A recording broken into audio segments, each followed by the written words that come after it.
l'expertise insiste toujours avec Frédéric Bérard. Fred, on va commencer par la situation d'aujourd'hui qui touche beaucoup de familles, beaucoup de foyers, beaucoup de parents. Est-ce que cette grève-là, je sais, on connaît ta position, tu nous l'as exposé pas mal et développé la semaine dernière, mais est-ce que ça va vraiment shaker les colonnes du temple? Est-ce que ça fait plus de mal au gouvernement ou aux familles ce matin, ce qui se passe? Ben moi, c'est une belle question, ça. Je pense que tout le monde est perdant avec une attitude comme celle-là. Hein. Puis je parle de l'attitude du gouvernement ici. Là, moi, je continue de penser que les syndiqués ont tout à fait raison, là, de manière générale. Qui va perdre? Ben, le gouvernement Legault va perdre encore en popularité. Ça l'intéresse beaucoup. Là, fait que c'est probablement l'affaire à laquelle il pense le plus à ce moment-ci.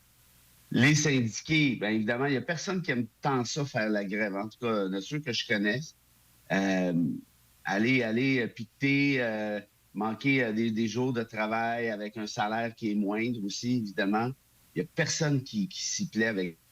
Puis tu as le reste de la population parce que c'est les employés de l'État. Donc, par définition, des services qui vont être amputés. Alors, qui gagne? Réponse, absolument personne. C'est quoi, j'ai fait pour peut-être justifier un peu plus ma position, j'ai fait un petit calcul en fin de semaine. OK.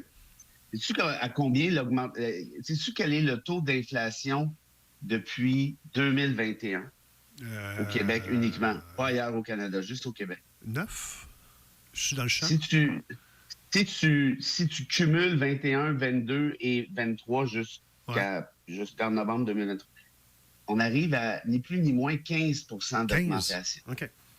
15 d'inflation. Donc, calcule ce qui est requis de la part des syndiqués. On parle de 20 sur 5 ans. Évidemment, l'inflation a ralenti un peu là, depuis quelques mois, mais elle ne va pas s'estomper, elle ne va pas tomber à zéro non plus demain matin. Non, et ça ne coûte pas moins cher là, à gauche et à droite. Là. Non. Puis en plus, les prix ont déjà augmenté de toute façon. La canne de petits pois, on en a parlé, elle ne reculera pas. Là. Elle ne reviendra pas. En tout cas, je pense pas. Fait que ça fait quoi, ça? Ça fait que tu demandes 20 sur 5 ans. Bien, quand je vous parlais de rattrapage, bien, tu l'as le chiffre. Là.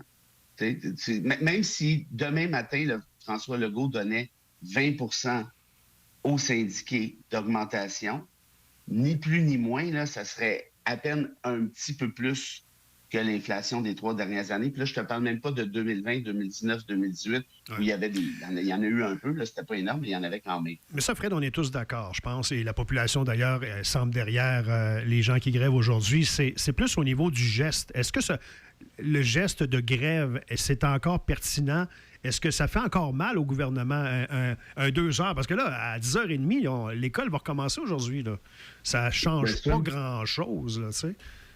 Ben, parce qu'il y a plusieurs services essentiels qui sont maintenus. Il y a des syndicats qui ont décidé de faire ça un peu plus tard. Mais c'est quoi l'autre option? Ah, je sais pas. Une fois que tu as négocié... Non, mais en fond, la question est là. Une fois que tu as négocié de bonne foi, sincèrement, raisonnablement, il reste quoi? Comme, je le répète, là, il n'y a personne qui se fiche en grève pour le plaisir de le faire, à ce que je sache.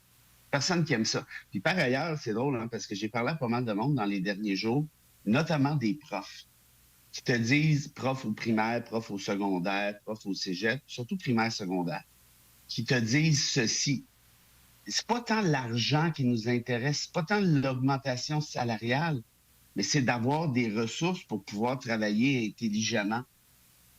Ça, là, Non, mais Fred, sérieusement, on entend que le niveau salarial, c'est un gros problème. Là. Ils font pas fi de ça. Là. Ça revient souvent. Non, j'ai pas dit le contraire, André. Ce que je te dis, c'est que les augmentations salariales, c'est une chose, mais ils s'en vont en grève aussi pour avoir des conditions qui ont de l'allure. Puis pas des conditions pour leur petit nombril, mais pour être capable de faire leur job comme disons.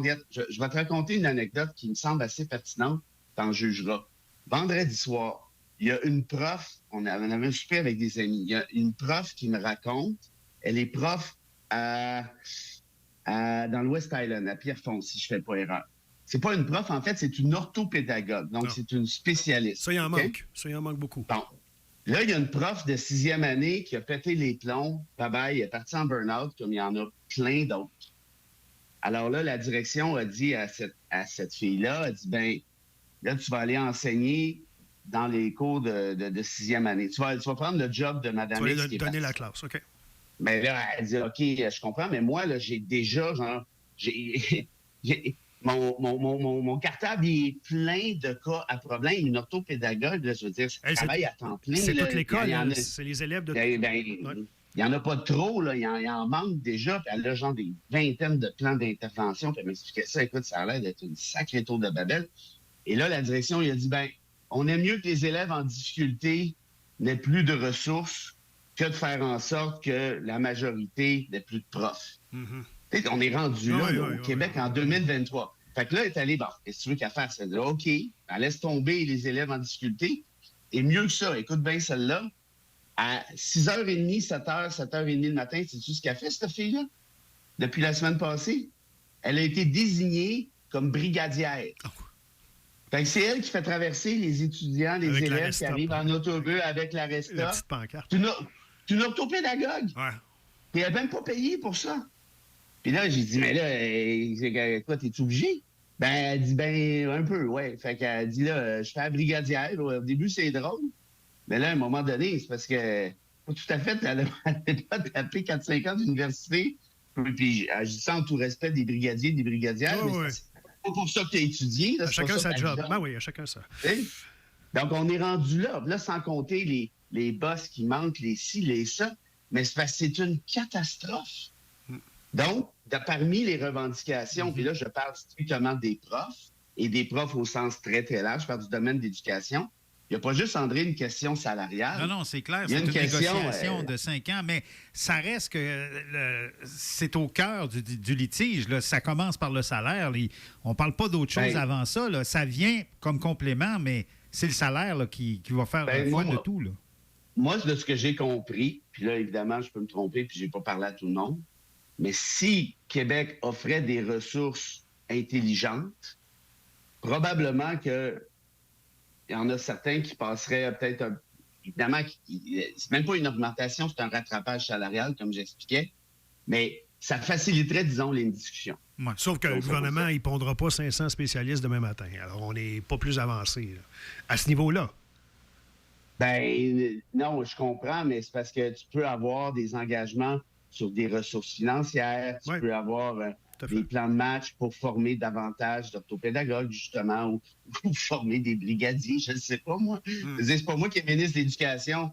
Mais par contre, comme citoyen du Québec, puis je trouve que j'en paye pas mal d'impôts, honnêtement, là, je trouve que ça fait des beaux montants fin de l'année, là, sans compter les taxes, les ci puis les ça, de savoir que des orthopédagogues ne peuvent pas faire le job d'orthopédagogue, sont obligés de jouer au goaler dans une classe de 6e année, faire le brigadier avant puis après à 6 heures puis à 5 heures le soir, 4 heures, je ne sais plus. C'est sûr.